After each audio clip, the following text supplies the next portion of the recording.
The first time I saw his SUV on our hunting path, I thought I was hallucinating. Nobody, absolutely nobody, drove that trail. It wasn't a road. It wasn't even in the HOA's paperwork. That path was family land, carved through generations, meant for boots, maybe an old pickup in hunting season, but never a shiny Backdoll 7000 SUV.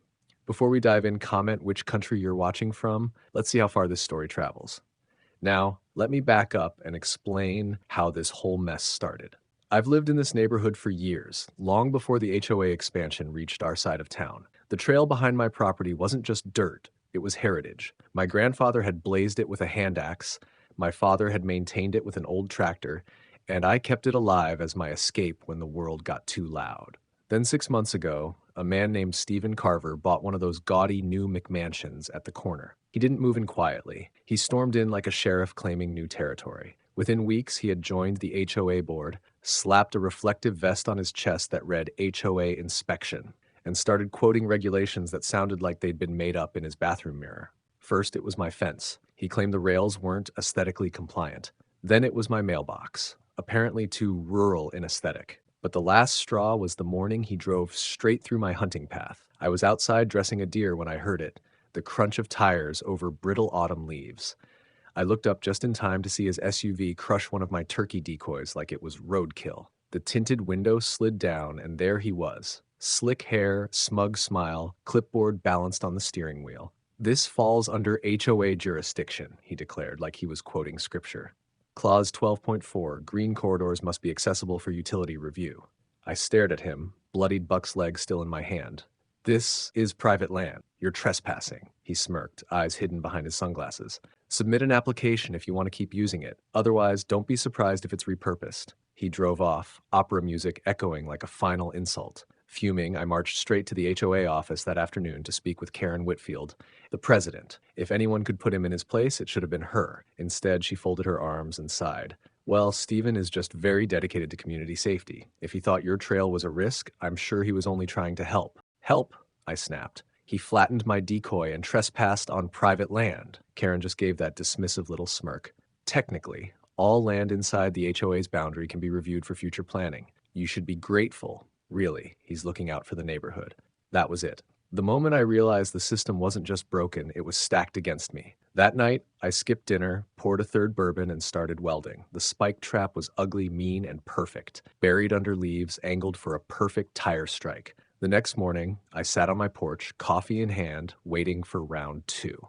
The trap was simple, brutal, and invisible. I'd sunk steel spikes into a wooden frame, set it just below the leaves, and anchored it with enough weight to stay put. Anyone stupid enough to take that path in an SUV was about to learn a very expensive lesson. Sure enough, it didn't take long. By mid-morning, I heard the faint rumble of Stephen Carver's luxury tank crawling toward the trail again. I grabbed my coffee mug, leaned back in my chair, and watched. The SUV nosed down the narrow lane like it owned the place, opera blaring out of his open sunroof. His sunglasses caught the sunlight as he leaned over his clipboard, scribbling notes, probably dreaming of turning my hunting path into a jogging trail for the HOA's weekend warriors. Then it happened. Thump, crack, pow!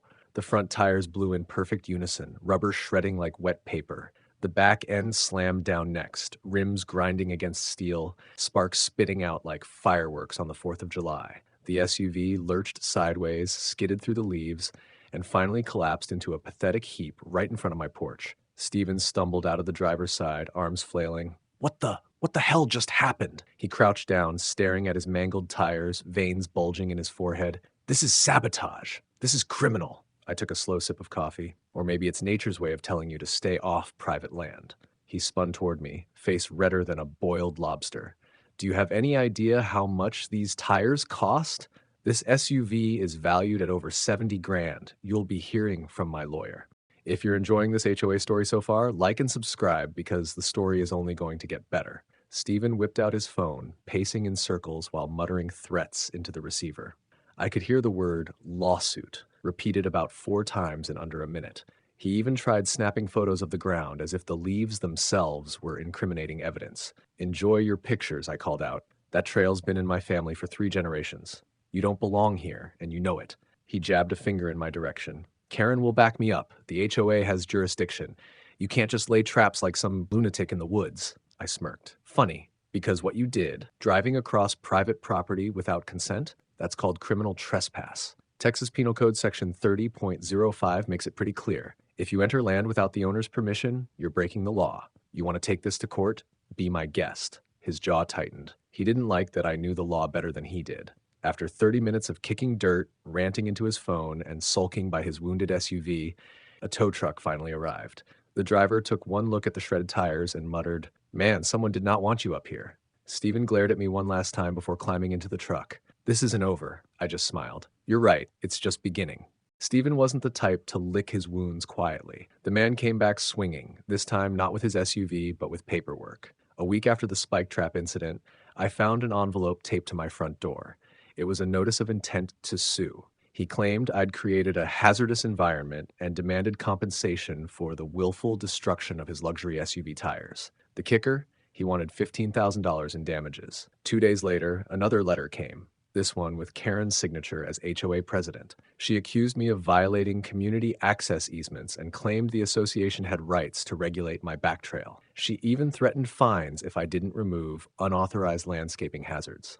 In her world, a centuries-old hunting path carved by my family was apparently just another sidewalk project waiting to happen.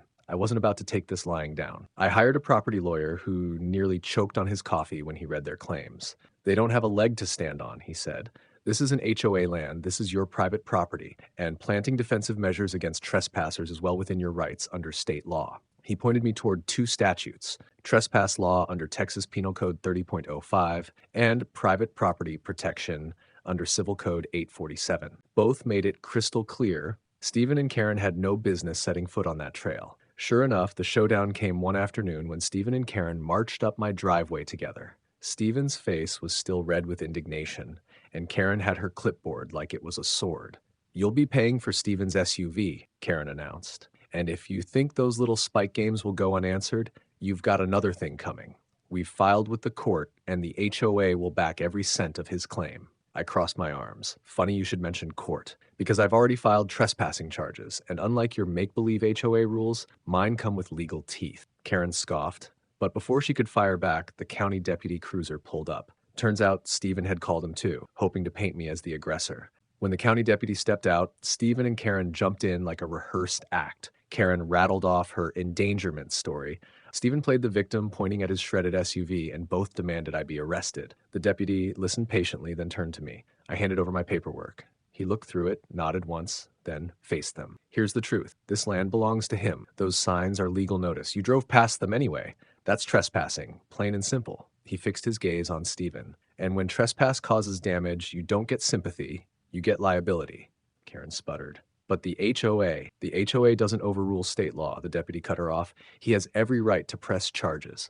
I folded my arms. "And I will. Trespassing, property damage, harassment, the whole stack. And if you keep pushing, I'll add defamation for all the garbage you've been spreading at meetings." For the first time, Stephen had no words. His face turned the color of his ruined SUV. Karen tried to protest, but the deputy had already pulled out a citation pad. By the end of the week, both Stephen and Karen were slapped with criminal trespass charges. Stephen was ordered to pay for the tow and damages. Karen's position as HOA president crumbled when the board voted her out for dragging the community into a lawsuit. Stephen lost his SUV, Karen lost her power, and I kept my land. Sometimes the best revenge is simply watching bullies destroy themselves.